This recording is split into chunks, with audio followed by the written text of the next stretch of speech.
Good Friday morning, a frightening day of violence in America. 2 possible terror attacks on a place of worship and a school. It is March 13th. This is Today.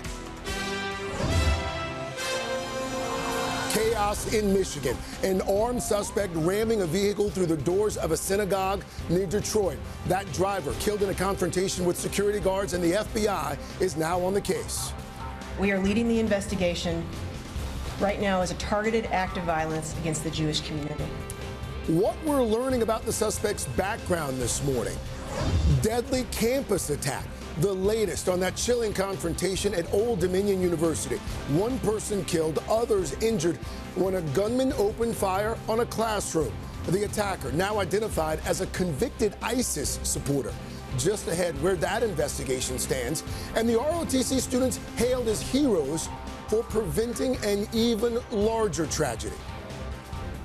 If not for them, I'm not sure, what else he may have done. Breaking overnight, at least 4 American service members confirmed dead after the crash of an Air Force refueling plane in Iraq. Inside, the search for answers this morning. Plus, the war with Iran intensified. New attacks on both sides, and President Trump issuing a stern warning to, quote, watch what happens today. The very latest in a live report. Weather whiplash, a dramatic nosedive in temperatures for millions of Americans, a nearly 50-degree plunge in major cities up and down the East Coast. Al's got everything you need to know as we head into the weekend, including the next potential snowstorm in the works. Ticket turmoil amid growing frustration over the sky-high cost of concerts. So, ticket prices are insane. Look at this. Oh my God, $1,000. No! Newly revealed text messages from the government's case against Live Nation showing employees joking about those hefty fees, even bragging that customers are being robbed. That story straight ahead. Plus, Golden Night. We're counting down to this weekend's Oscars from the stars set to shine. You twins? Nah, we cousins. To some unforgettable reunions, years in the making. Ready to party! We've got your guide to Hollywood's biggest event. And let's dance. College basketball fever erupting from coast to coast. Evans is open and hits another one. As the excitement of March takes hold, the countdown underway to this weekend's big bracket reveal for the men's and women's tournaments. And we're diving into the madness today, Friday, March 13th, 2026. From NBC News, this is Today with Savannah Guthrie and Craig Melton. Live from Studio 1A in Rockefeller Plaza. And a very good morning to you. Welcome to Today. Thank you so much for starting your Friday with us. Laura Jarrett is here while Savannah continues to spend time with her family. Yeah, good to be with you, Craig. We want to get right to this morning's breaking news. The latest developments on 2 possible terror attacks on U.S. soil. The first targeting a Michigan synagogue. The other, an attack on military officers in training at a Virginia university. Jewish places of worship all over the country on high alert this morning after the attack near Detroit. The suspect identified overnight as a U.S. citizen originally from Lebanon. Meantime, classes at Old Dominion are canceled today, where a man opened fire inside an ROTC, killing 1 and injuring 2 others. All of it comes as the war with Iran approaches its 3rd week. And we're learning more about the death toll from a U.S. refueling plane crash in Iraq. So there's a lot to cover on this Friday morning. We're going to start with NBC's Shaquille Brewster. He is in West Bloomfield, Michigan. Shaq, good morning. Good morning, Craig. And investigators here still processing the scene, work that they've been doing throughout the night. This is one of the largest Jewish congregations in the United States, and the attack against it shaking this community to its core, all as we're learning new information about the alleged attacker. New details this morning about the brazen attack on a Detroit area synagogue. We are leading the investigation right now as a targeted act of violence against the Jewish community. Authorities say the suspect, armed with a rifle, drove a vehicle into Temple, Israel and down a hall around noon on Thursday, while the Childhood Center school was in session.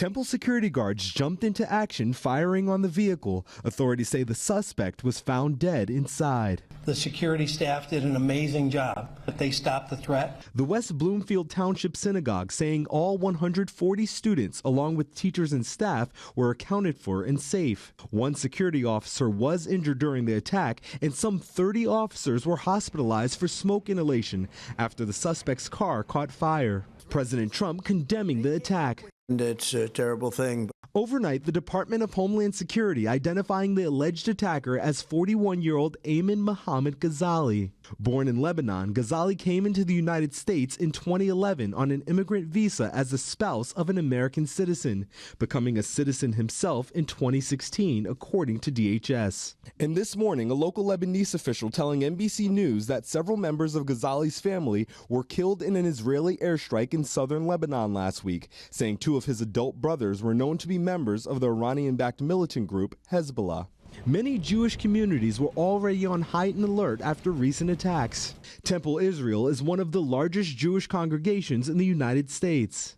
I'm thankful that we all were well trained, that we knew how to be in touch with our teachers, we knew how to lock down. Still, the attack leaving this congregation and community shaken. This is senseless. It's senseless. We have to be better than this.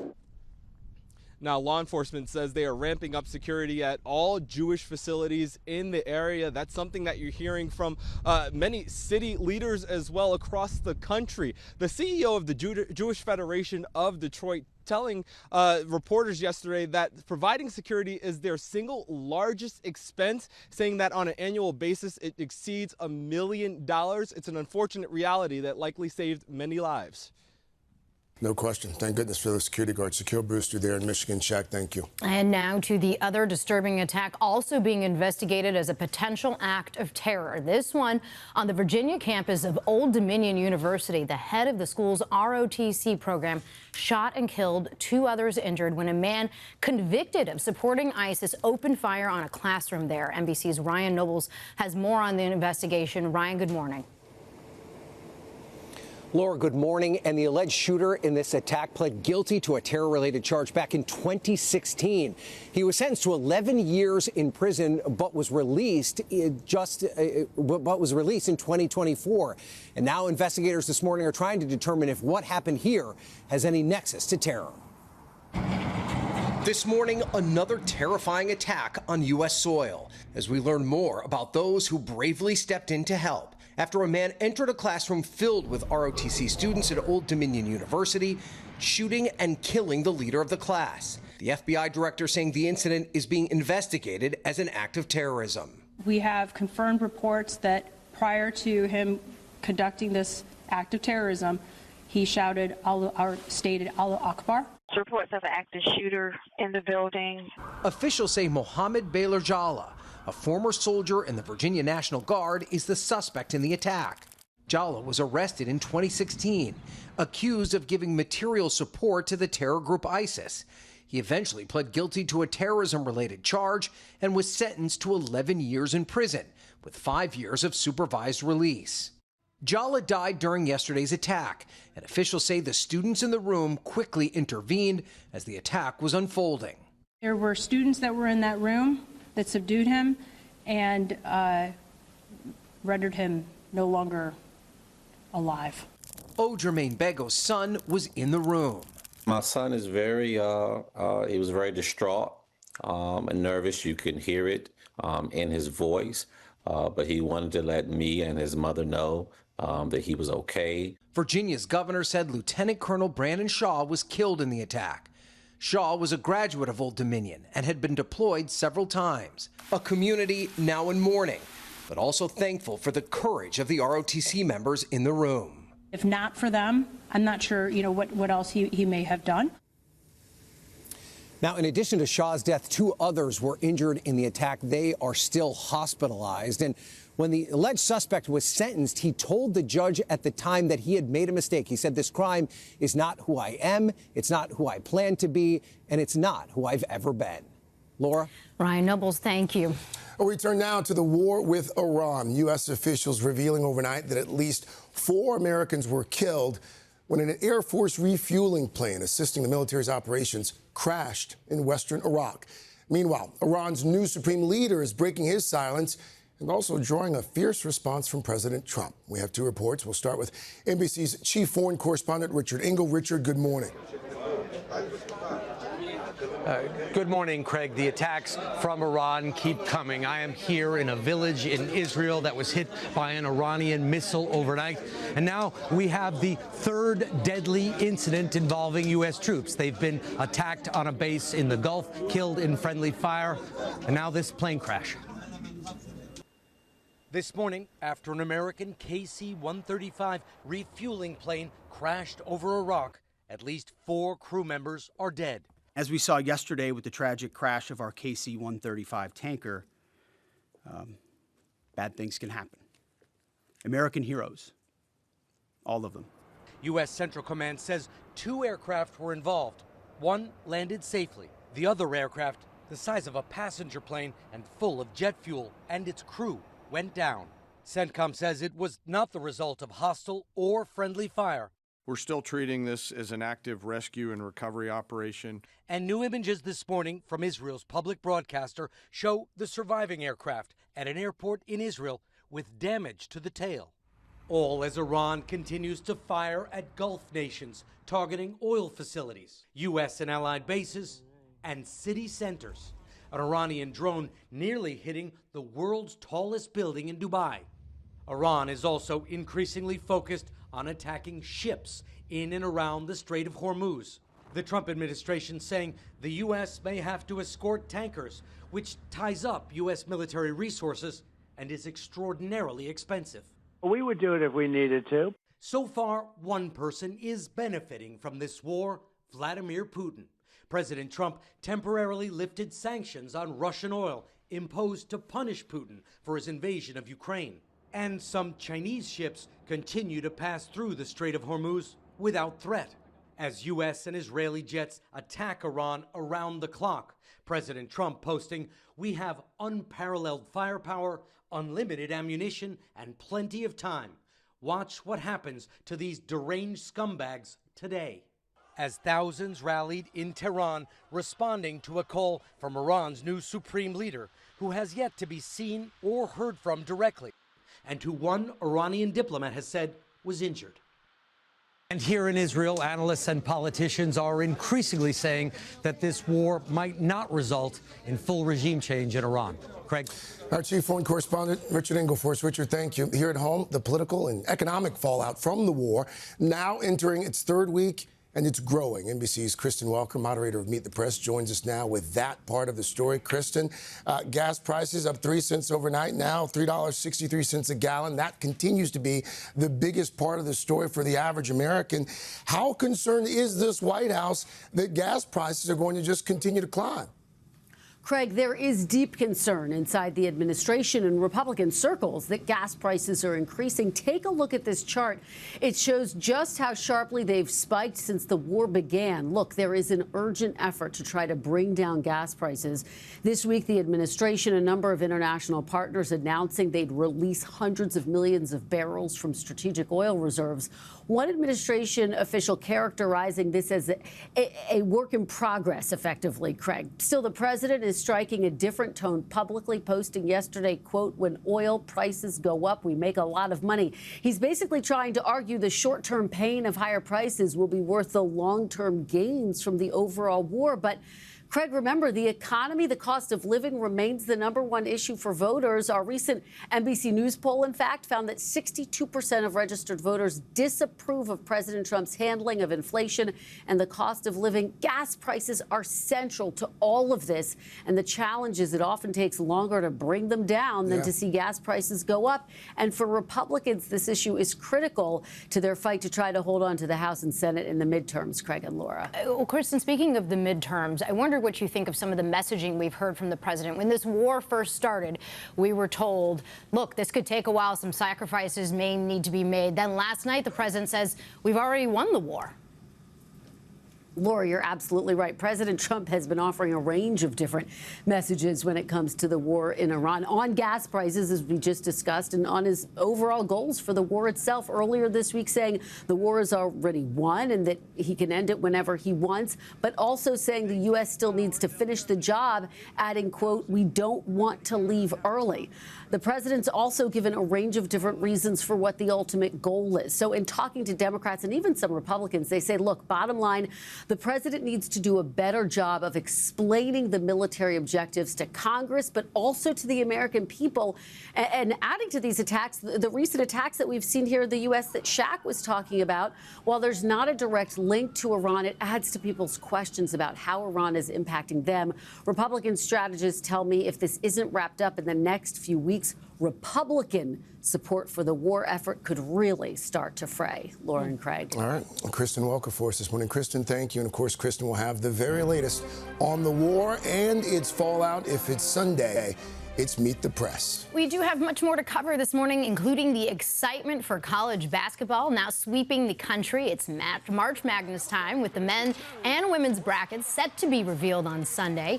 NBC's Kaylee Hartung is here with the teams you're going to want to keep your eye on. Hey, Kaylee. Hey, good morning, Laura. So teams have been building their resumes all season with March in mind. And this weekend, conference tournaments are still playing out across the country. Some teams have already sealed their fate, for better or worse. Others still fighting to make that final bracket. From Cinderella dreams in Ohio to the juggernaut chasing perfection in Connecticut, buckle up, America. The big dance is almost here.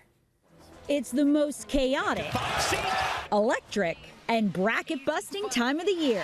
Duke is the best team in the country. This men's season was branded the Year of the Freshman, and Duke's Cameron Boozer is one of the reasons why. Behind the back, I'm going to go ahead and finish with two. The son of Duke legend and former NBA All-Star Carlos Boozer, averaging 22 points per game. The Blue Devils, along with the Arizona Wildcats and the Michigan Wolverines, To McKinney for three. Michigan finding that range. Are the #1 seeds in their respective conferences and the strongest teams in the country right now. Hot on their heels, the Florida Gators. Dialed up to stop you. After a sluggish start, the reigning NCAA champions are chomping through the competition, riding an 11-game win streak. I feel like we're the last 1 seed. We have to finish out and play very well this weekend to secure that, but we're in a great position heading into March Madness. This year's Cinderella team, Miami of Ohio. The Redhawks were the only undefeated team in the country before the glass slipper shattered against Massachusetts in the opening round of the MAC tournament. They're now on the bubble and find out their fate on Selection Sunday. On the women's side, the UConn Huskies are Big East tournament champions. The 34-0 UConn Huskies, looking to become the first team in a decade to win back-to-back national titles. And for the first time in years, South Carolina is not the odds-on favorite to challenge them for it. In a massive power shift, the Texas Longhorns stormed through the SEC, blowing past the Gamecocks to win the conference title. Lee a three. He's good. The Longhorns, led by junior forward Madison Booker, who dropped 18 points in that statement win. March is where you play your best basketball, and I think me and my teammates and the coaches, I think we're fired up about that. So the tournaments tip off next week, starting with the first 4 games. The men getting underway on Tuesday. The women join the fun on Wednesday. So time to start doing your homework to get your brackets ready. Last year in the men's tournament, all 4 #1 seeds made the Final Four. But hey, in March, we know nothing's given. Who do you like? Anybody in particular? I mean, it's hard to think Duke doesn't have a great chance. Michigan. I mean, I think the first 4 seeds for the men are set between Arizona, Michigan, Duke, and then Arizona. So it's like... On the women's side, I would say never count out the Gamecocks. You can't. You never can't. count them out. You just love Dawn. I do. Who doesn't? Who doesn't love Dawn? Kaylee, thank you. Appreciate it. Mr. Roker, happy Friday, sir. How's the weather bracket shaping up? Well, the weather bracket, if you've got wind and more winter weather on your bracket, you're doing well.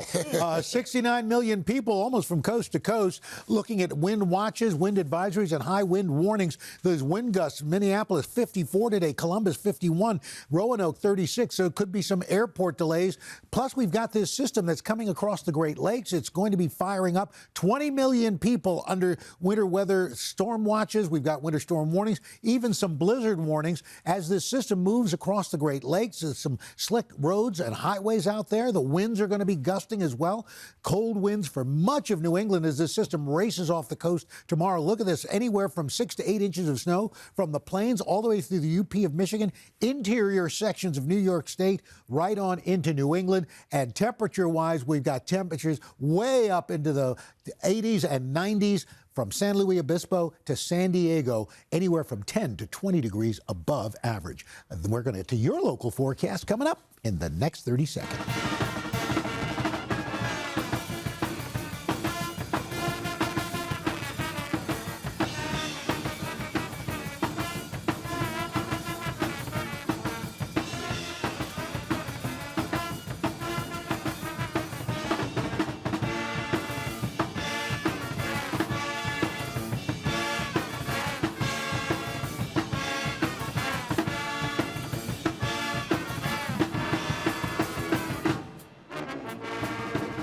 Johnny be good.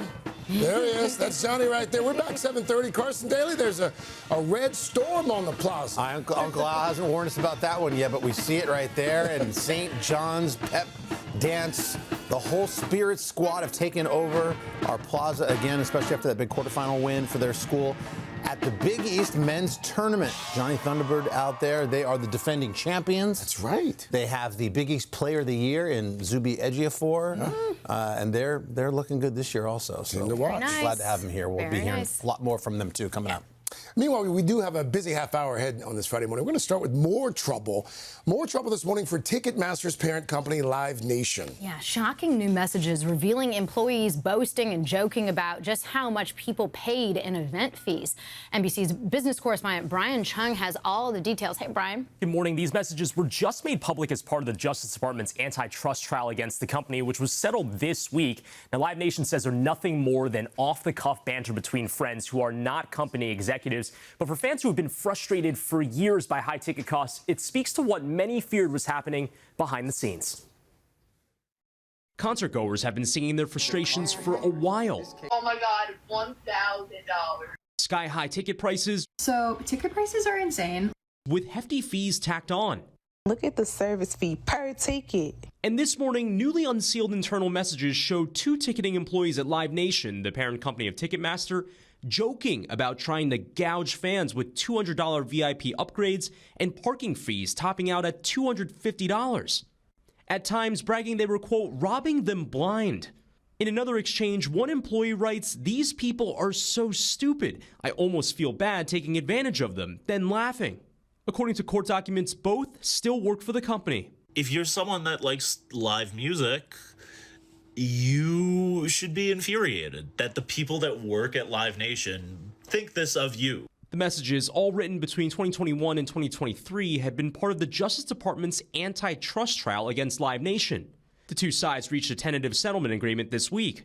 But 26 states and D.C. are still suing, arguing the company has monopolized live events in the U.S. and want to use the comments as evidence in trial, which could continue as soon as Monday. The states want these messages in because they say it speaks to the heart of the case, whether or not there were consumer frauds, fraudulent business practices. In a motion to get them excluded, Live Nation argues they were irrelevant private remarks, telling NBC News in a statement the exchange absolutely does not reflect our values or how we operate. Adding, because this was a private Slack message, leadership learned of this when the public did and will be looking into the matter promptly. But live music lovers, like some Swifties, still reeling from Ticketmaster's mishandling of the Eras Tour sales, which the company apologized for. I'm not getting tickets. Now hoping for a change of tune in the ticketing industry. Are you ready for it? So the states haven't settled yet because they think they can still do more for these fans. Yeah, again, I think a lot of people saw that headline earlier this week about that settlement. That is with the Justice Department, but there's still the 26 states as well as the District of Columbia that still need to settle this. Again, the Live Nation does say that they'll be back in court for another hearing this afternoon. And again, for the states that are still suing, they're going to have to work that process out. And the judge, by the way, deciding whether or not those messages that we just talked about are going to be allowed in court as part of the process. Yeah, it might be hard to get those in. I imagine they'll say it's hearsay, but we'll see. Thank you, Brian. It's always good to have the senior legal correspondent. Yeah, that helps. I love a little analysis. I like that. I can't help it. I know you can. I know you can. Coming up, a powerful new show of support for Savannah's family as the search for Nancy Guthrie enters its 41st day. We're going to have more on that. Also, an update on the investigation itself. All right, but first, we've got your guide. Sunday night, a big night. It is the Academy Awards, the top contenders. We'll chat about the memorable reunions that are planned and also what will host Conan O'Brien have up his sleeve. Chloe Melas is standing by with everything you need to know. We'll dive in right after this. We are back now just about 7:40 and gearing up for Hollywood's biggest night of the year. Of course, we are talking about the Oscars. The stars set to descend upon the Dolby Theater out in California to celebrate the very best in movies. And here with what you can expect and the films that you might want to actually try and watch over the next couple of days. NBC's entertainment correspondent Chloe Melas. Good morning, Chloe. Hey guys, Craig, you're running out of time. You only have a couple days gonna make it. left. After a heated awards season, it all comes down to this: the 98th Academy Awards, and there's already been plenty of buzz surrounding this year's show with talks of long-awaited reunions and hotly contested races, so you can be sure the Oscars are gonna bring the drama. Yes, that's what I'm going for. Ahead of Hollywood's biggest night, second-time Oscars host Conan O'Brien rolling out the red carpet as the stars of the silver screen go for gold. While many details are still under wraps, expect a live musical performance from Huntrix, the group from the animated smash hit K-pop Demon Hunters.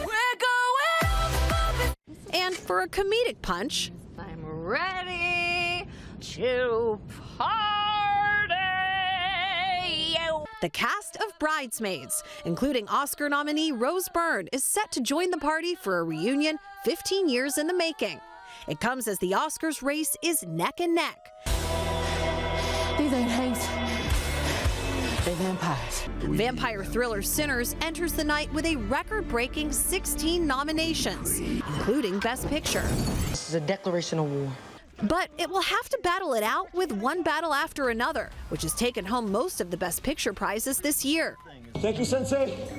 In the Best Actor race, Michael B. Jordan could snag his first Oscar. You twins? Nah, we cousins. If he can beat out Timothée Chalamet, who is up for his role as a fast-talking hustler in Marty Supreme. Yeah, that's called cheating. But the young star closed out his Oscars campaign with controversy. I don't want to be working in ballet or opera. No one cares about this anymore. All respect to the ballet and opera people out there. Those comments going viral and dragged by the opera and ballet worlds.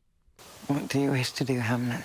In the star-studded Best Actress category, Jessie Buckley is favored for her role as William Shakespeare's wife in Hamnet. But the A-listers guaranteed to be on stage include Nicole Kidman, Robert Downey Jr., and Anne Hathaway, all selected to open envelopes as presenters. The show will also feature an emotional in memoriam, honoring Rob and Michelle Reiner, Diane Keaton, Catherine O'Hara, Robert Redford, and more, as Hollywood remembers the stars it has lost this year. I mean, the Oscars, always Hollywood's biggest night, but this in memoriam, the producers have said that they have given it so much thought. It's obviously going to be incredibly emotional, but they are going to put a lot of heart into it. So many incredible human beings that we lost this year. So many giants. Chloe, thank you. Appreciate it. Speaking of giants, Mr. Roker standing by that giant wall. Yeah, that's right. Exactly. So, unfortunately, we got a giant mess coming next week. A big storm next week. So, starting Sunday, another Clipper storm system coming across the Great Lakes. Heavy snow and wind are going to just blow away the upper Midwest. We're talking a severe storm, though, system ramping up ahead of that front. So, look at this. We've got an enhanced risk already. For Sunday, 30 million people at risk. We're talking wind gusts of over 75 miles per hour. Tornadoes are likely, damaging hail, and that's going to be making its way to the east with a windswept rain for the I-95 corridor on Monday. Behind it, heavy snow. We're talking heavy lake effect snow. Some places in the northern parts of Wisconsin, the UP of Michigan, northern Michigan, could see 3 feet of snow out of this system. We're talking, I mean, this could be really, really devastating over the next several days. We're going to be watching that closely. Very windy conditions across the Great Lakes today. Record highs through the southwest. Fire risk making its way into the southern Rockies. That's what's going on around the country. Here's what's happening in your neck of the woods. That's your latest weather. Hashtag PSSP. All right, guys, let's get to your Pop Start sneak peek for a Friday this morning. Our sneak peek is going to start off with a little taste of soda pop. Here we go again. So refreshing. My little soda pop. You're all I can think of. Every drop I drink up. You're my soda pop. My little soda pop. Well, I know what you might be thinking. What is new with the K-pop Demon Hunters this time? Well, a sequel now officially is coming. Yesterday, Netflix announced the big news, the follow-up. Certainly well-earned, not a surprise to anybody. According to the streamer, the Oscar-nominated hit has reached more than 500 million views since its debut in June. That means a sequel is coming. We'll keep our eyes peeled for how Huntrix does at the Oscars on Sunday night. It's a clean sweep for them. I think they have to. They have to. Yeah. The sequel, oh my gosh. So we'll it's be official right now, there. guys. All right, guys. All right, sit up, pay attention. We have a must-see and adorable boost to start your day off right. But first, these messages.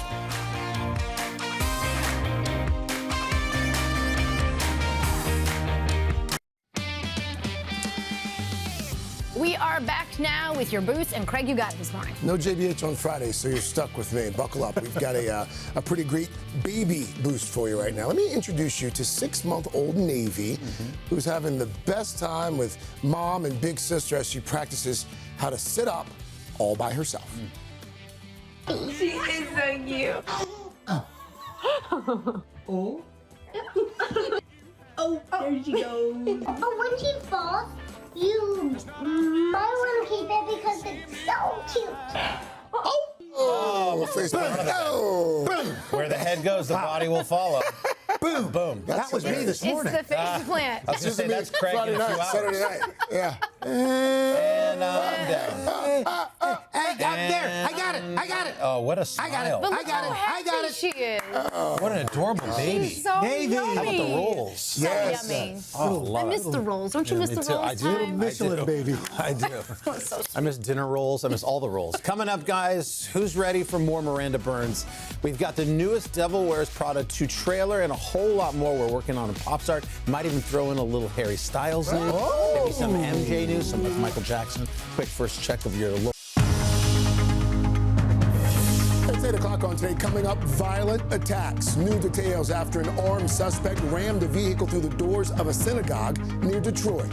We are leading the investigation right now as a targeted act of violence against the Jewish community. Meanwhile, in Virginia, one person killed, others hurt after a gunman there opens fire on a classroom. We're live with the latest on the 2 terror investigations now underway. Then, show of support. Powerful new displays for Savannah and her family. We're not going to stop praying until we get an answer, and some closure. As the search for her mom, Nancy, approaches its 7th week. The latest on the investigation, including what the sheriff is now saying about a potential motive. And what the truck? An inside look at driverless delivery trucks straight from the passenger seat. We're talking about trucks that do not have any drivers doing operations on a daily basis across the nation. So, is it the future of deliveries? How safe is it? And what does this all mean for human drivers down the road?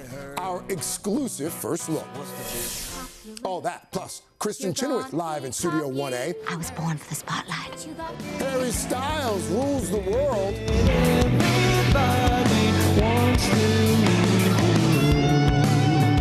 And gird your loins. Pull yourself together. We have work to do. A sneak peek at the new Devil Wears Prada. Today, Friday, March 13th, 2026. Watch me.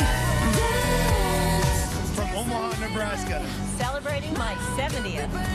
Hey to our family watching in Waller, Texas. It's Cicely's golden birthday. 13 on the 13th. Cornbread pie, Marianne. Visiting from Russia, Georgia. Ann Arbor, Michigan. Evansville, Indiana. And El Paso, Texas. 'Cause every romance shakes and it bends. Don't give From Athens, Ohio. Happy birthday, Dad. Hi to my daughter Ava, back in Dallas. We love you, Great Grammy. Hi to our town. Watch me.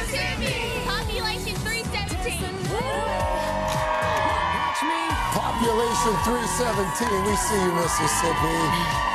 Welcome back to Today on this Friday morning. So glad you're starting with us. So glad all these folks came from far and wide to start their weekends with us.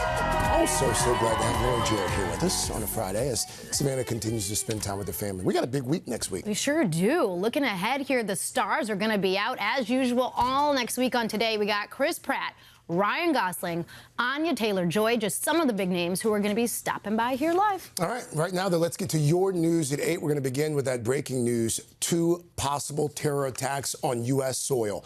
The first targeting a Michigan synagogue. The other, an attack on military officers in training at a Virginia university. Let's start in Michigan with NBC's Shaquille Brewster. He is in West Bloomfield.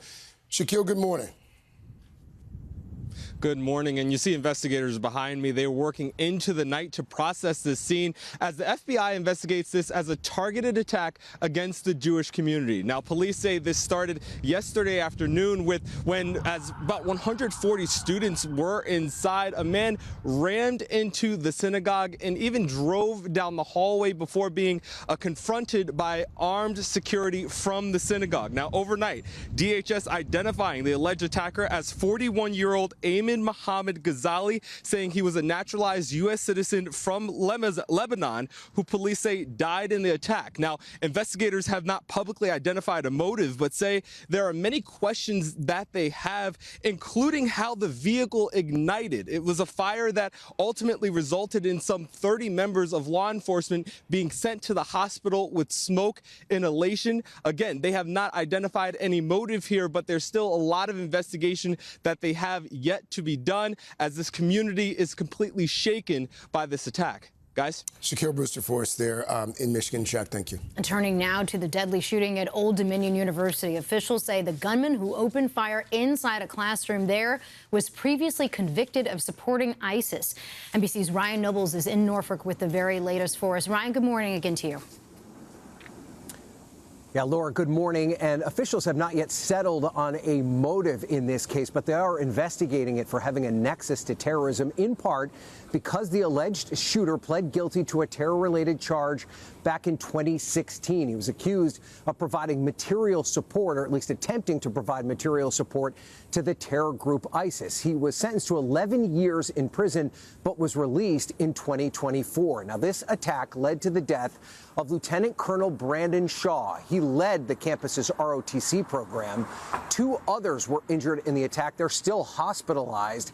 And officials say this could have been much worse if a group of ROTC cadets in the room had not intervened and subdued the suspect, who then later died. Meanwhile, as this investigation continues, classes are canceled here on Old Dominion's campus for the rest of the week. Laura? Some amazing work by those cadets. Ryan, thank you. We're learning new details this morning about that U.S. refueling plane that went down in western Iraq yesterday. Officials say at least 4 crew members were killed in the crash. Let's get the very latest now from NBC's chief White House correspondent, Peter Alexander. Peter, good morning.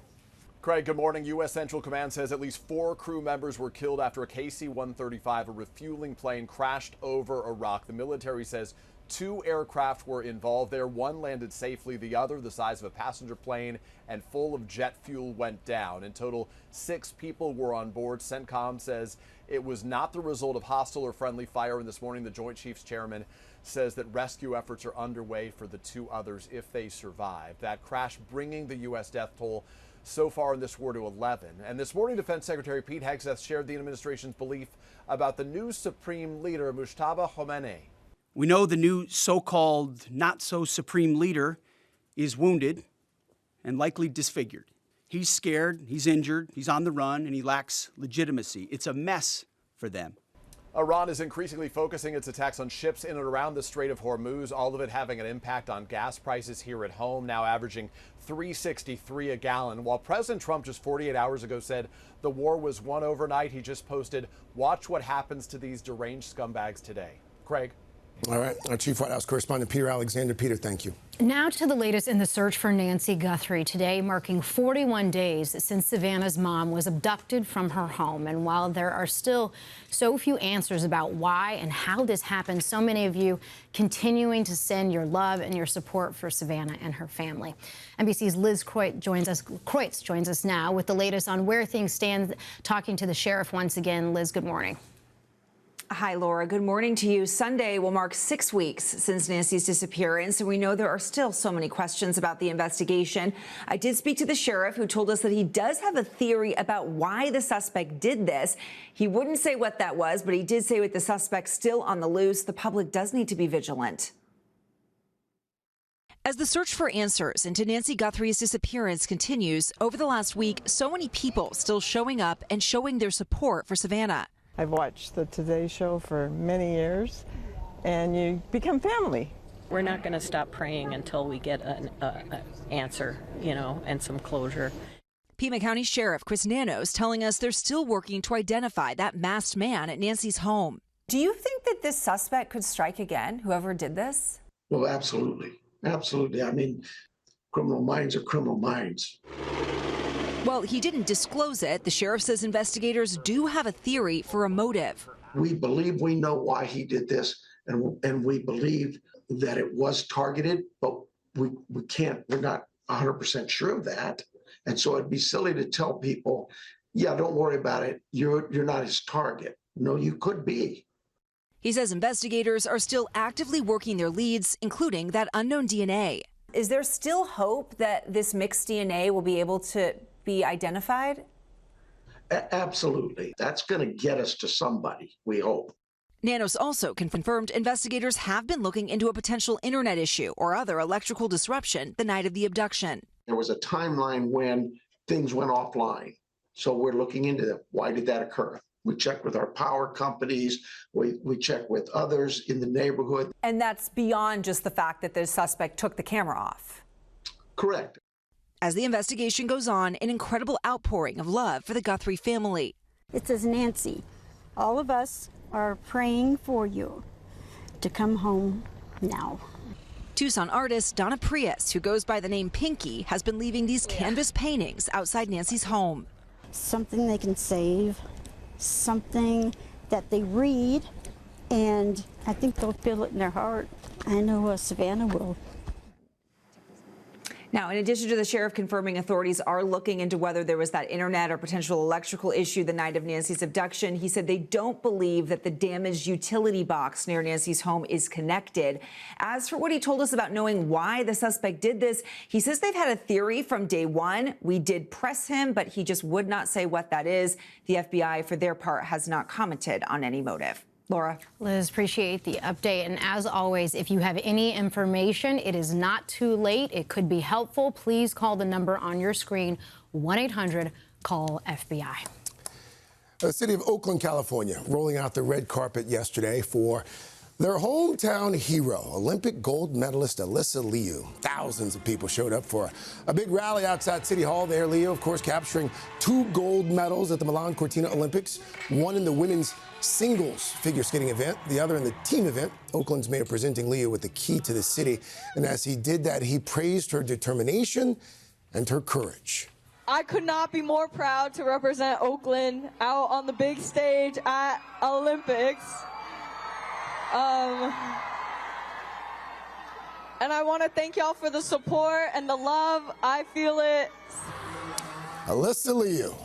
Among those in the crowd, hundreds of students from the high school that she attended, along with her family members and her skating coach as well. I doubt she had to before, but I would imagine from here on out in Oakland, at least, she didn't have to buy a drink or a meal. I don't think so. I think she's good for the rest of her life. So, as she should be. Those are your people out there, Carson. Well, I was saying, Alyssa, now it represents Oakland in the sports world because the A's are gone, the Raiders are gone, so she's all they got. She's a big fan. We were talking about Oakland when she was here. Guys, coming up on Pop Star, we've got some big Family Guy news. We're going to tell you about the spinoff now in the works for one of Seth MacFarlane's most popular characters. Plus, Vicky is hitting the road for a look at the future of deliveries. Hey, good morning, guys. I am with the team at Gaddick, and they have launched the first fully driverless freight trucks on the road right now that are delivering things like groceries and consumer goods. I'm going to tell you how it works, their safety record, and how it's designed to bring costs down for you. That's next, right here on Today. I'll be riding shotgun underneath the hot sun. Welcome back. This morning on Today's Consumer, an inside look at the future of deliveries. Driverless freight trucks hauling products from warehouses to stores. Yeah, companies say they're both safer and more cost-effective, resulting in savings for you, the shopper. NBC's chief consumer investigative correspondent, Vicki Nguyen, you got an exclusive ride to see how they work, huh? Yeah, these are a trip, guys. Really interesting. Good morning. I got the chance to ride in the cab of a 12-ton freight truck without anyone at the wheel. Now, the company behind this technology says it is ready for prime time and that the trucks are already driving thousands of miles, delivering goods for major retailers. But are they safe? And what does all of this mean for human truck drivers? Here's our first look from the inside. It looks like any other truck until you peek inside. No one at the wheel as it barrels down the road. Massive freight trucks designed to drive all on their own. We're talking about trucks that do not have any drivers doing operations on a daily basis across the nation. Gautam Narang is CEO of Gatik, the first company to employ driverless freight trucks on U.S. public roads with no human safety driver in the cab. They're already hauling freight for major grocery chains and retailers in Texas, Arkansas, and Arizona. The goal? To increase deliveries and lower costs. You and I, as end consumers, we want our orders as soon as possible, as cheap as possible. So our trucks are working day and night. You say these trucks make things cheaper and faster, but for someone driving in a car to look up and see a big truck like this with no one behind the wheel, how is that safe? Safety is foundational to everything that we do at Gatik. We first showed you the technology in 2021. I'm here in Arkansas for an exclusive look when the company deployed smaller self-driving trucks for Walmart, capable of driving up to 10 miles per route. Now, Gatik's trucks travel up to 400 miles, handling middle-mile deliveries between warehouses and stores completely autonomously. To see for ourselves, we got an exclusive ride-along with Apeksha Kamavat, Gatik's co-founder and chief engineer. Here we go. She says high-tech cameras and sensors give the truck a 360-degree view of its surroundings, guiding it safely through any situation on the road, day or night, rain or shine. The truck sees all of that information in real time, creates an understanding of what the world looks like right now, how it will evolve. I watched as the truck navigated highways and heavy traffic. Whoa, I gotta say, that was a pretty sudden stop. It's driving a bit jerky, but Kamavat says it's designed for safety, not comfort. So if someone had run that red light, we would have been even though we had a green light, this truck would know not to go? Exactly. After millions of testing miles, Gatik says its trucks haven't had a single safety incident, something we confirmed with federal and state regulators. With 10 trucks now on the road and several hundred expected by year's end, the company says it's secured $600 million in contracts. What about the very real concerns that this is taking away jobs from human truck drivers? The reality is that in the US today, there is extreme driver shortage. What we're helping our customers with is we're helping them move goods across networks and routes that are hard to staff. But the country's largest truck driver union disagrees. These autonomous vehicle companies are investing billions of dollars to replace drivers so they can lower labor costs to increase the corporate profits. The union also questions Gatik's safety record, given that regulators rely on companies to self-report any incidents. The corporations that want to implement this technology, they consistently hide data from the public. Gatik strongly denies that and says building the safest, most reliable trucks is in its best interest. Are these driverless trucks better than trucks that are driven by humans? Absolutely. When it comes to safety, our system on board never gets distracted, is always paying attention, and is always designed to have very predictable behavior throughout. Now, Gatik says human engineers are not constantly monitoring the trucks when they're on the road. They are autonomous, but they can take control remotely from their command center if there's an emergency, like if the truck breaks down, if it's involved in a crash, if it gets a flat tire. Right now, there are 28 states that allow these driverless trucks on the road. Gatik is one of several companies developing them. It was really interesting to see the evolution in the last 5 years, going from 10 miles and this little truck to now this thing's going 400 miles, and it's a real freight truck. Well, it looked like when the truck stopped abruptly. Yes. You were sort of taken aback there. I was, and I asked the chief engineer, and she's like, look, they're not designed for comfort. Yeah. This is not supposed to have anybody in the cab. We're making sure that it's safe. So if it sees something in the road, Carson, you were asking, like, what if there's an animal or something? I asked a lot during the piece. Sorry. These trucks have sensors and can see further than we can with our human eye. So that is when they slow Are you down. available for lunch? I have more questions. Well, Al had a great question about You had a good weather. question, too. Yeah, what if the weather turns bad? Exactly. So they are designed for light snow and rain, Al, and they're not going to put them out in bad weather, or they'll have a human driver behind the wheel. So there are contingency plans when the weather's So not. what I'm hearing is that the robots aren't coming for our jobs. The robots are here. They're here. They're here. And you heard Yeah. the union's take on it, too. Yeah. But who's blowing that horn? There you go. Come on. Yeah. Best time of the morning. All right, guys, let's get to Devil Wears Prada 2, a sequel for spring, groundbreaking. The countdown is on for the long-awaited follow-up to Meryl Streep and Anne Hathaway's 06 movie. In a new trailer, it looks like even 2 decades later, Miranda Priestley's persona just isn't getting any softer. Wait. I hope that's not what you're wearing tonight.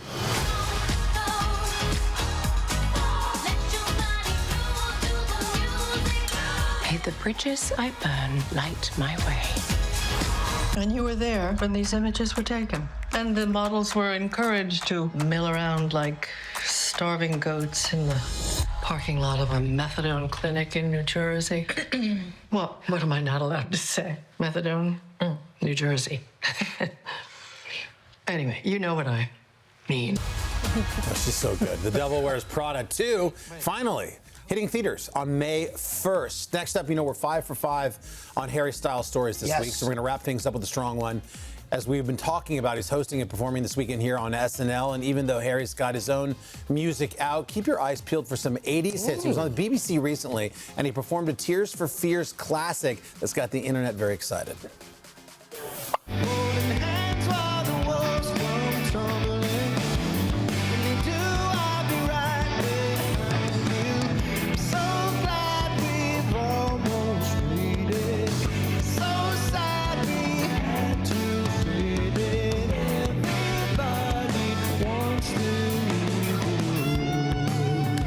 All the young people going, that's going to be a hit. That's a big song. That was a hit, pal. Pump it. He does a cover of Peter Gabriel's Sledgehammer that if you're looking up, it's worth checking out if you're a Harry fan. I'd love to hear him cover Smokey. No. Oh, yeah. He could. He definitely could. Next up is Michael Jackson. Next month, we'll get the biopic all about the King of Pop. It'll be hitting theaters, and here's a peek of it. In this life, you're either a winner or you're a loser. Y'all want to work in a steel mill like me for the rest of your days? No, sir. Yeah, because I sure as hell don't. Y'all willing to fight for it? Yes, sir. I need to hear you a little louder. Y'all willing to fight for it? Yes, sir. Ready whenever you are, Michael. How does that not hook you up right there, right? Well, you saw their Emmy winner Coleman Domingo is going to be taking on the role of the patriarch of the family, Joe Jackson. During a recent appearance on Hot Ones, Coleman is teasing that Jafar Jackson's performance playing his Uncle Michael. When he does the Motown 25 performance, the first time you see the moonwalk, Jafar is a revelation. I mean, you've never seen anything like it. I mean, he goes frame by frame and beat by beat to really be really exacting on Michael's dance, and that's extraordinary. I feel good. Yeah. Ready to move on here to Wing Number That's good. He didn't look like he's suffering from any hot wing. I wonder how deep into that hot wings he was there. He's so cool. Yeah, he is the best. Biopic hits theaters on April 24th. All right, and finally, Family Guy. We teased it. Attention, this guy's got some news. Mom! Mom! Mom! Mommy! Mommy! Mama! Mama! Mama! What? Hi. Oh my God. That was a scene of Goldie and Siri in the kitchen last night. I really can't listen to that. Mom, it's just, Mom. It's triggering. What do you want? Just too much. That's the youngest Griffin getting his own spin-off. Fox and Hulu have ordered not 1 but 2 seasons of Stewie, the new show set to follow the evil toddler in preschool. And because it's Family Guy, yes, we'll also explore time and space travel. That show's slated to start next year. I'm actually surprised it took this long. Yeah. Well, you just were asking Seth MacFarlane when he was here about how long Family Guy. He didn't mention this. He held back. Part of the spinoff. Kept that close to the vest. All right. All right. That was a good pop start. Thank Coming you. up here, look who's here. Kristin Chenoweth. Can't wait to chat about her hit show, Stumble, and her own experience as a cheerleader. Look at that twirl. Woo. What's next for this Emmy and Tony Award winner? But first, your local news. It's beautiful.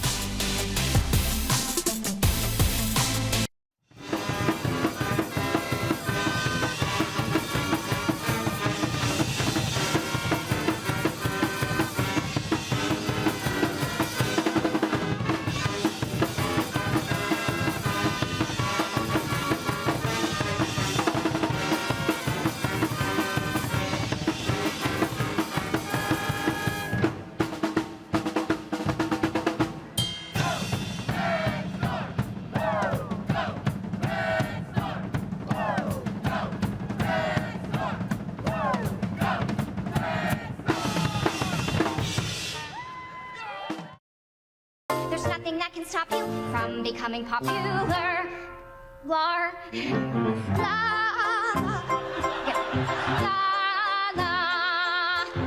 we're gonna make you popular. Look at that. You know her, you love her. That was Tony and Emmy winner Kristin Chenoweth as the original Glenda in the Broadway smash hit Wicked. These days, she's starring in a new comedy, Stumble, about the high stakes of world of junior college cheerleading. It follows a group of misfits training to compete in a national competition, and Kristin plays the team's rival coach, Tammy. Take a look. I don't think you're built for the spotlight. Oh, I was born for the spotlight. My mother was a real flyer. Notably, she played Peter Pan at the El Paso Playhouse. One night, during the song I'm Flying, she gave birth to me while flying. Unfortunately, I was never able to fill her tights on stage. She was born for the spotlight. Kristin, good morning. Good morning. So for those who have not seen Stumble, it is about a group of misfits, but they're lovable misfits. Of course. They're so sweet. Tell us about what drew you to this role. Well, the creator, Jeff Astroff, called me. I had done a show for him called Trial and Error. And he said, I've got the show about cheerleading. You got to be in it. And I said, I'm going to be doing Broadway. I can't. So during Queen of Versailles, on my Mondays off, I went and shot at Stumble. And I fell in love with the character that he asked me to play because she, how do you say this? She goes from 0 to 60 in 5 seconds. She does. She might have some mental. She's a little wacky. We can say wacko. it. She's a little wacky. Yes. But you like to play a little bit wacky? It's fun because I don't think I'm wacky in person, so it's fun to do There's that. something liberating about it, yes. right? And the villain. And a little bit, yeah, but she's a lovable villain. She like makes you giggle from the first scene. She's unhinged. She also has Thank you for knowing that. She also has a characteristic drink of choice. And we thought, what better way to make Tammy home here at the Today Show, your character Tammy. So we thought we would bring in the drink of choice. Stop. We got the big gulp. Stop. We had to get the big gulp. Cheers. Cheers. You requested this for her, for your character, Tammy? Oh, and it's even Dr. Pepper. It's so good. That's the one you love, right? Yes. I requested all of the machines, Slurpee machines, big gulps, because my character is stuck in the 80s. Yes. And she I gotta still say, drinks this. It tastes darn good. It's pretty good. When Thank it hits, it's pretty good. But you also had some training, not just with the big gulps, Kristin, as a cheerleader. I was. We found the evidence. Oh, let's. We found the evidence. I can hardly wait to see. The hair. Look at you. Thanks. Look at you. You know what? Remember, it was 1986. And your character was stuck in the 80s as well. What was I thinking with a perm and a bi-level? We were all there. What can you do, right? There's nothing you can do. Go along with the style, but let's never let that happen again in our world. I love it. So many of your fans know you and love you from Broadway. Any plans to? I know you're producing, you're acting, you're doing all the things. Any plans for more Broadway hits? I think I will always love to come back home as long as they'll have me. But I just did 4 months on Broadway, and I think sometimes you just need a break. Yeah. You know, I look at us like I look at athletes. We do 8 shows a week. when we wake up, it's like, how do I sound? How do I feel? Why does my neck hurt? Why is my foot weird? And you go and do the show 8 times a week. So, you know, it is a big commitment. There is nothing better than a live audience, though. Nothing better. Well, you know what? I think big gulps help, right? I agree. Cheers. Thanks, Cheers to sis. Breakfast of Champions. Kristen, thank you. Be sure to catch the season finale of Stumbled tonight at 8:30, 7:30 Central here on NBC, and stream the entire series on Peacock. Craig, over to you. All right, LJ, just ahead. Ready for a vacation? Absolutely, we're ready for a vacation. So we're going to get the inside scoop on the year's hottest travel trends from our friends over at Condé Nast Traveler. But first, this is Today on NBC. On the road again. We are back with Today Travel, and Willie Nelson's telling us to hit the road. Winter blues finally melting away, and that means it's time to plan that next getaway. So, here to break down the hottest travel trends, Erin Florio, the Global Features Director at Condé Nast Traveler. Erin, welcome back. Thank you. So this first trend is fascinating to me because it taps into what's become a bit of an obsession for a lot of folks in terms of looking into their family ancestry. Yeah, so ancestry travel is on the up, and what I mean by that is it's the evolution of those trips people used to take where they would go and say, you know, I'm going to the village where my grandfather came from, and they got it wrong the whole time. So now that we have this rise of records, data, people are using that information and planning trips around it with experts that can actually bring them to the exact streets, businesses, etc., that their ancestors used to frequent and travel to. So it's a much more informed way of getting that type of connection. That's really cool. And you can also plan a family reunion around the trip or in conjunction with it. Absolutely. And that as multi-generational travel grows too, these types of trips are growing with it. So this next trend is folks going to pretty great lengths sometimes to see these rare sky events. Yeah, so I have to say, naturally motivated travel is on the up in general. People really wanting to travel for nature. And the skies are definitely a part of that. We've seen astrotourism grow phenomenally with astrotourism. Astrotourism. So that's people, you know, seeking out the northern lights, people going to different parts of the globe to read the star map.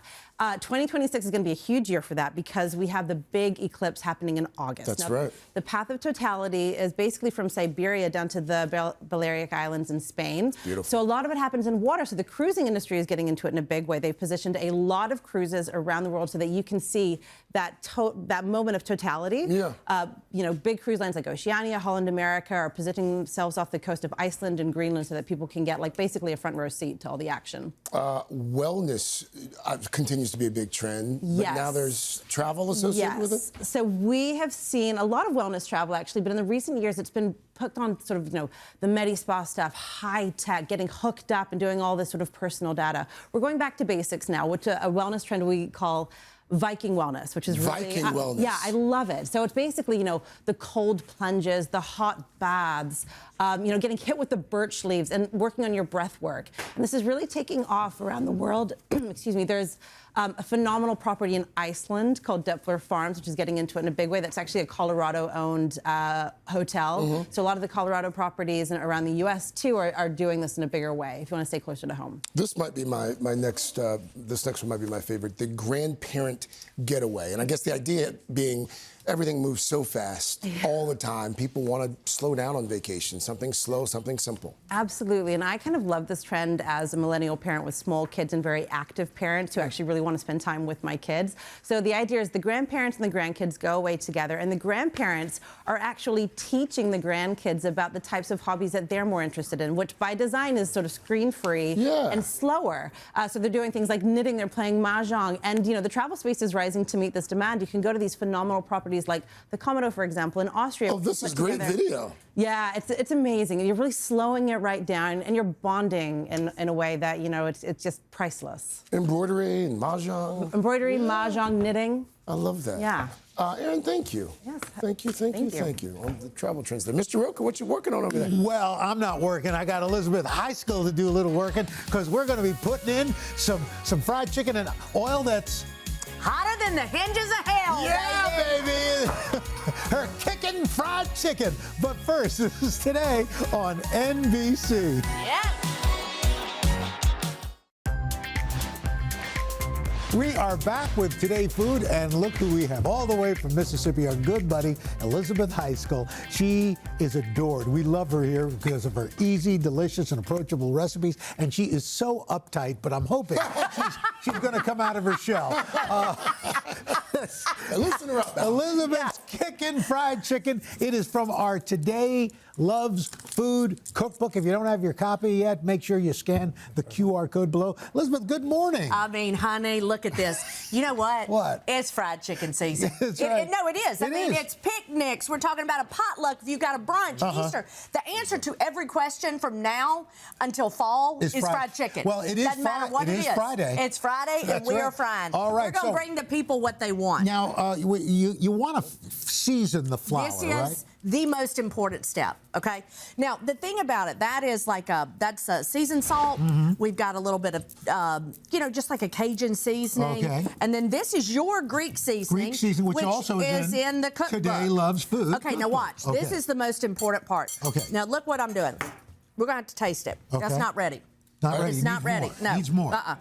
Keep Okay. going. So, if you don't taste this, you're going to have no idea what's going to end up happening over here. Got You see it. what I'm So saying? you gotta taste- Yeah, I mean, you're going to taste it. Yeah. See? That's See? good. That's See? good. That's good. See? It makes all the difference in the world. All right, now. So now we have our whole chicken. I've always had trouble cutting up a If you chicken. want to get really aggressive, you can do that. Get You can cut it. aggressive. You can cut it all up, or you can purchase it at the grocery store. Sure, which is what I always do. Yeah, exactly. So, all right, but if you wanted to, all you're going to do is go in here, and then we're going to get in that bone. Well, she gave me some scissors. Come on now. There you There go. we go. All right. And then we go down. So, Okay. you can. Don't you love how I put the I glove love on the that. wrong hand? Well, that was worked out perfectly. Frickin' I'm She's a brilliant. pro, ladies and gentlemen. Brilliant, y'all. She's a pro. Okay, so now we're going to take our seasoned flour. We're going into a bag, and this, honestly, it's just going to give us. It won't be as messy. Right. You know what I'm saying? Okay. So we're going to go in here. So, with nothing else on the chicken, just the That's dry, it. just a patted dry chicken. You really want it to be dry. That's going to make all the difference. Do you wash your chicken first? I do. I absolutely do. I put it in the sink, and we're going to give it a really good wash. And then pat it nice and dry. Now, the thing about it, fried chicken, it's just a few ingredients, but people are terrified. I mean, when's the last time you made fried chicken at home? 2 weeks ago. Okay, not him. When's the last time? Never mind. Long time. You know what I mean? Like, seriously, most people are not just whipping out the fried chicken. Right. So you go in. But it's just a method, all right? And as long as you have your hot oil, hot as the hinges of hell. Right. And look, we've got a So you got a thermometer. candy We need to be thermometer. around 375. Well, hold on. Whoa! Yeah. All right. Now, look, to tell if it's ready or not, we're just going to put a little of that in there. See how happy that is? Okay, it's all getting bubbly. all bubbly and sizzling. Much like yourself. Now we're ready to roll. Okay. Now we can go in. And immediately your chicken's going to sink to the bottom. Right. Okay? And that's okay. See, look at me, y'all. I'm acting like I'm at home. I mean, I am on national television. But this is your home. This is your TV That's home. the problem. I've gotten very comfortable here. We love it, though. So what'll happen is it's going to sink. Right. Now, when it's ready, it's going to float to the top. So that's what you do. That's it. Now listen, on that leg, because this end is a little bit smaller, the little leg, he's going to pop up on that joint. But he's not ready. He's not ready. No, you're going to have to wait till the entire thing is floating, okay. and then your chicken's ready. Mark my words, you don't even need that instant read thermometer. If you're nervous, you can obviously do it, use but it. once it comes but up- and Now- that is just the rule of frying. You wanna Dolores make sure Franklin. you don't crowd the pan? No, you don't want to crowd the pan. We want to make sure that it's all nice and How's that happy in tasting there. over there? And you can kind of move it around just a little bit. You know, we moist, don't want it to burn. Right. You didn't overcook. That's the thing. That is some fine chicken right there. That's delicious. Well done. I mean, honestly, who in the world, doesn't it just make you happy? Do you finish it with a little salt after too? Okay, so we did. Katie likes to do that. I think it's a nice little touch. Yeah. It's gonna pretty much fall off. That's why you want to make sure that we're seasoning it really, really well at the beginning. This book, let me just tell you something about this book. Tell me Oh, they'll give you extra time. So these are the best chefs in the country were asked, excluding myself. I don't know why I got him, but the Today Show asks you to do something like. You don't just go and get some piddly recipe. No. You bring your best. So this is your best recipe? Best chefs, best recipes, best book. Besides, if I open it up, Yeah, I think I may be in there. There you go. Ah, there we Elizabeth are. High School. Look at there. Look at that, baby. But I'm serious, y'all. If you don't have this book, you need to go and get it. Have you tried Al Roker's mother's sweet potato yes, poon yet? I have. And it's a pone. It's not a poon. Well, my mother said poon. Well, it's a pone. The pone, Sweet poon. potato pone. You say poon, I say poon. You say poon. Let's call I say poon. We call the whole thing off. All right. Champagne and chicken. There we go. Death row meal right Elizabeth, here, baby. I love y'all so much. It is death row meal. Well, okay. I hope it doesn't come to that, but you never know. It's still early. You never know. Oh, my God. Elizabeth, thank you so much. To get that recipe, so much more, today.com/food. Don't forget, pick up your copy of Today Loves Food Cookbook. Third hour is coming up straight ahead right here on your local NBC station. First, local news and weather. It's a great death row meal. It is, honestly. Have your champagne with it. I know. Hey, thanks for watching. And don't forget, you can catch the Today Show every morning on NBC or take Today when you're on the go. Just follow the Today podcast on Apple Podcasts, Spotify, or wherever you listen.